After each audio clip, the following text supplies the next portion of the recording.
Continuing our series in further calculus, we are going to look at something called the mean value theorem. Now, quite simply put, what this does is it allows us to find the average value of a function. So let's say we've got a general curve,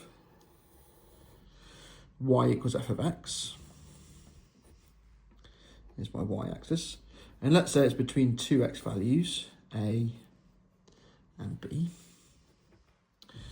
The question that this answers is what value of y is the average of f? So say maybe it's about there somewhere. The average.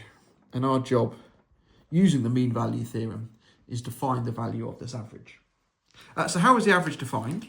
Well, the average is defined by saying the area under the blue curve, the function, between the limits, in this case the limits are a and b, is equal to the area under the average value, the pink straight line between those two limits.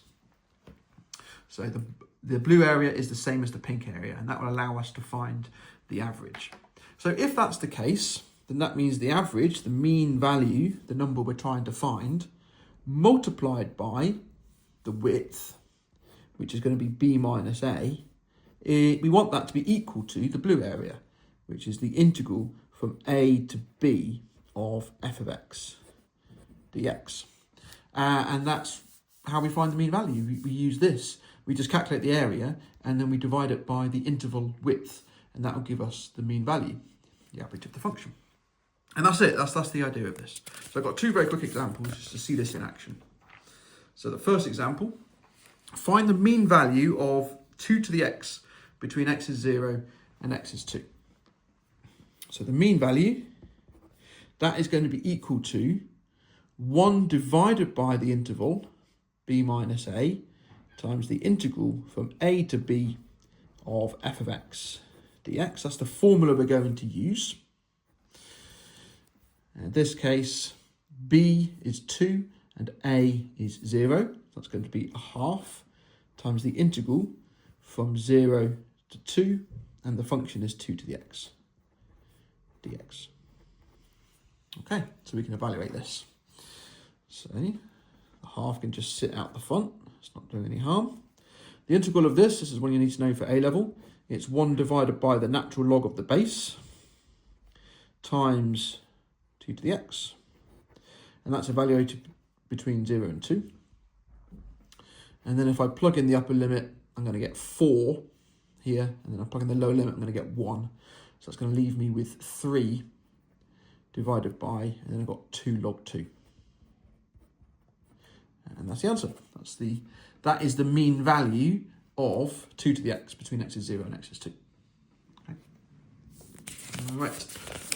And my second example, we're going to find the mean value of the absolute of a sine wave, which has an amplitude of 1. So what do I mean by the absolute of a sine wave? Well, if I were to find the mean value of a sine wave, then it would just be 0, because it would oscillate around the x-axis. So when I say the absolute of the sine wave, what I'm meaning is if I take my sine wave, which looks something like that, and take the absolute of that, then that's going to look something like this. Go up, back down, and then instead of going down under the axis, it's going to jump up, because that's what the absolute function does. Makes everything positive. And we're going to find the mean value of this, not the mean value of this, because that's going to be a 0, and that is what we're asking for. So that's between pi and 2 pi. We're going to be using calculus on trig, so therefore we've got to be in radians. That's going to be between pi and 2 pi as well. Okay, so due to the symmetry of this curve, the mean value from 0 to 2 pi is going to be the same as the mean value from 0 to pi, because that and that are the same. So we're just going to look at this section here between 0 and pi. So the mean value, the answer I'm looking for, that is going to be equal to 1 divided by the interval, which is pi minus 0, times the integral between 0 and pi of my function, which is the sine function, with respect to x. And that's why I only wanted to go between 0 and pi. Otherwise, I'd have to split it out into two integrals anyway, because the next bit would be minus sine of x. But this will give me the correct answer, so let's stick with this. So that's going to be equal to 1 divided by pi. Sine integrates to negative cosine, and that's evaluated between 0 and pi. And then if I plug in my upper limit, I'm going to get minus 1 for cosine, but that's negative, so that's 1. And then plug in my lower limit, I'm going to subtract, and then I'm going to be subtracting negative 1. So I end up with 2 divided by pi. And that's the answer. That is the mean value of an absolute of a sine wave. Thanks very much for watching. That is the mean value theorem. That is as simple as that.